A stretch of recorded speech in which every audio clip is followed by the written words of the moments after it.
조선시대 성종 때 어느 마을에 송찬봉이란 영감이 살았는데 물려받은 전답과 재산으로 여유있는 삶이었다.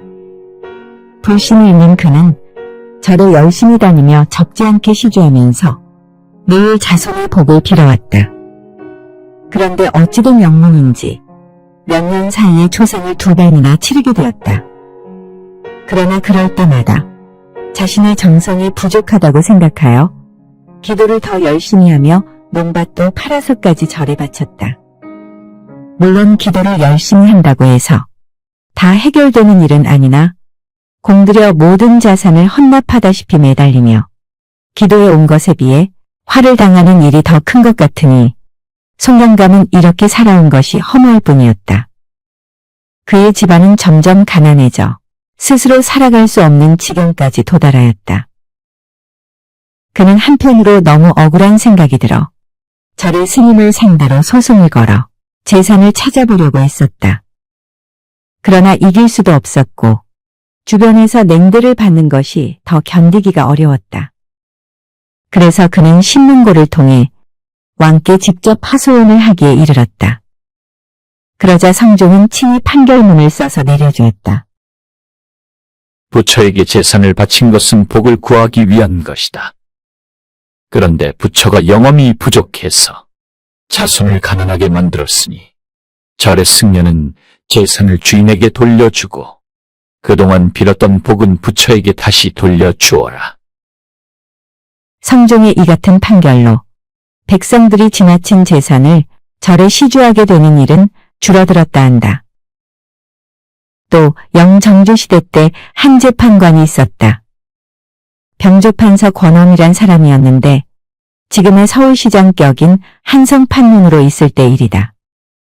어이, 즉 왕의 주치의인 강명길이란 사람이 왕의 뒷배경만 믿고 방자한 행동이 지나쳐 주위에서 원성을 사고 있었다. 이 강명길은 자신의 부모의 묘를 이장하기 위해 서대문 밖에 산지를 사고 그 산 아래에 살고 있던 민가 수십 채를 사들였다. 그 민가에 살던 사람들은 집이 팔렸으니 추수가 끝나고 나면 집을 비우기로 약속받아 놓은 사건이었다. 그런데 그 해는 유달리 지독한 흉년이라 산 아래 민가에 살던 사람들이 갈 곳이 없게 되어 집을 비운다는 약속을 지킬 수가 없게 되었다. 이에 강명길은 인정사정 없이 산 아래 민가의 사람들을 쫓아내려고 소송을 제기했다. 그러나 한성판윤인 권엄은 이 소송을 들어주지 않았다. 이에 강명길은 화가 나 왕의 주치의란 신분을 이용해 왕께 하소연을 하며 우는 소리를 하니 왕은 강명길 말만 듣고서 민가의 사람들을 다른 곳으로 이주하도록 권엄에게 지시했다. 승지가 왕의 당부를 권엄에게 전달했는데도 권엄은 불허 판결을 내렸다. 왕이 이 사실을 알고 노하자 승지는 권엄에게 왕께서 무척 노여워하신다고 전했다. 그런데도 권엄은 흔들림 없이 말했다. 백성들이 당장 굶주리고 추위가 뼈에 사무치는데 지금 쫓아내면 다 길거리에서 죽을 것이오. 이것을 내가 알고 있는데 차라리 내가 임금님의 지시를 어겨 죄를 지을지언정 백성들을 내쫓아 그들이 나라를 원망하게 할 수는 없소.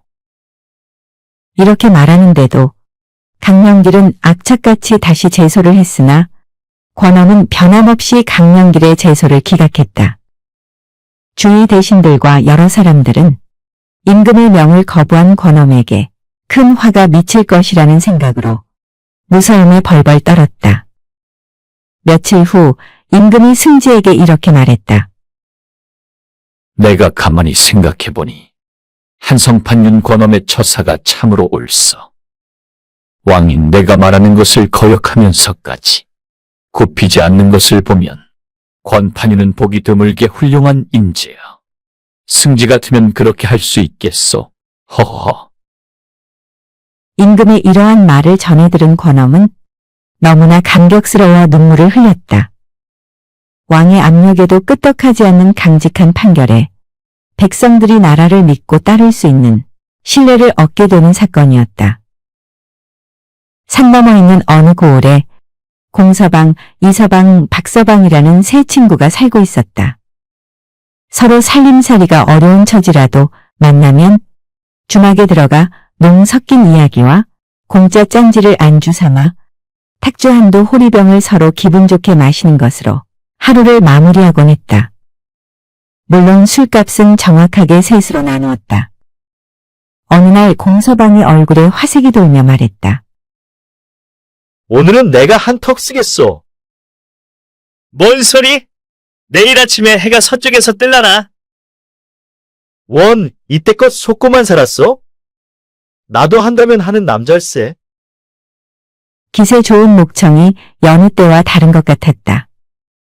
두 친구는 풀기가 가시며 갑작스런 상황이 낯설었다. 어깨에 힘이 잔뜩 들어간 공서방 등 뒤로 쭈구리 두 친구가 호위병처럼 뒤따르며 간 곳은 저작거리에 있는 주막이었다. 여보게! 인삼주에 너비하니 서럭은 구워 내오게나. 이서방, 박서방 두 친구는 오서방의 호기로운 행동에 무슨 일이 생긴 건지 궁금해서 죽을 지경이었다.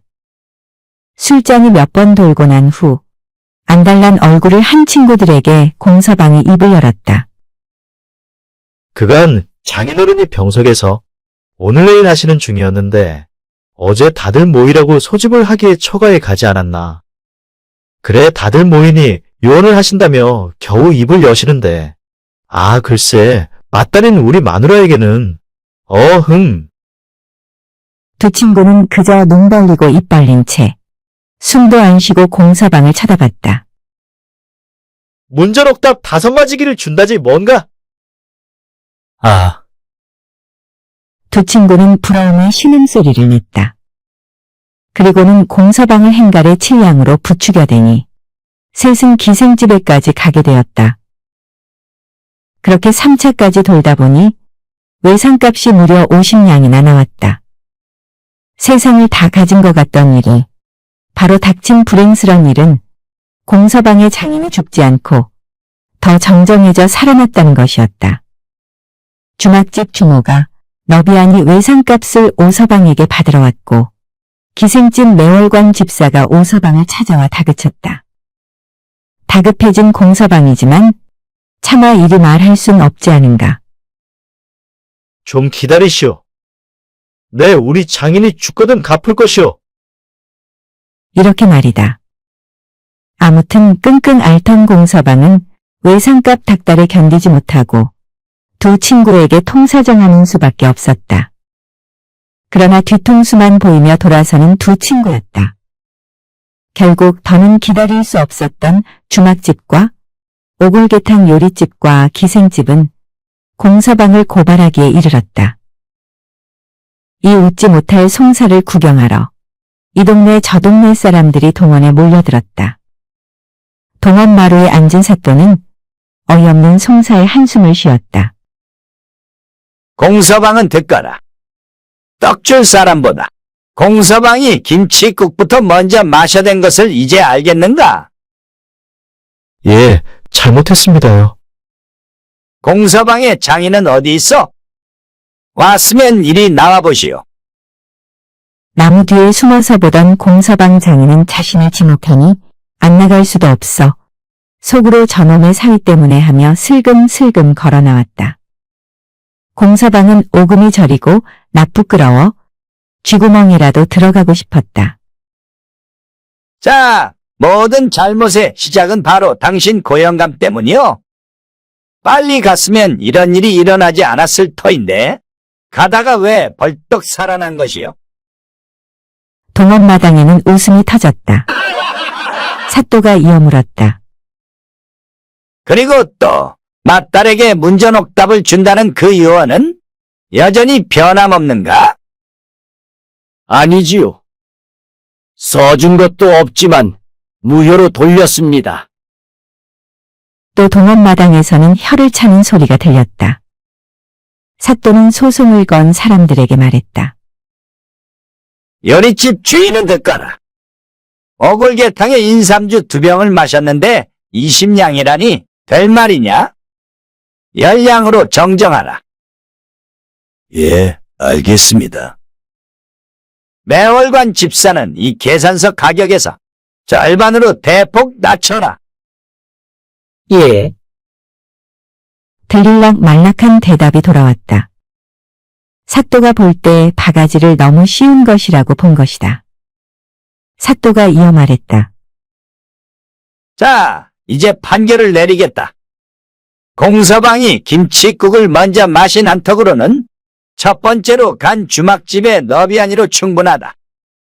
그러니 1차로 간집에서 먹은 것은 공서방 혼자서 다 부담하고 그 후에 간 곳의 외상값은 셋이서 똑같이 나누어 갚도록 하라.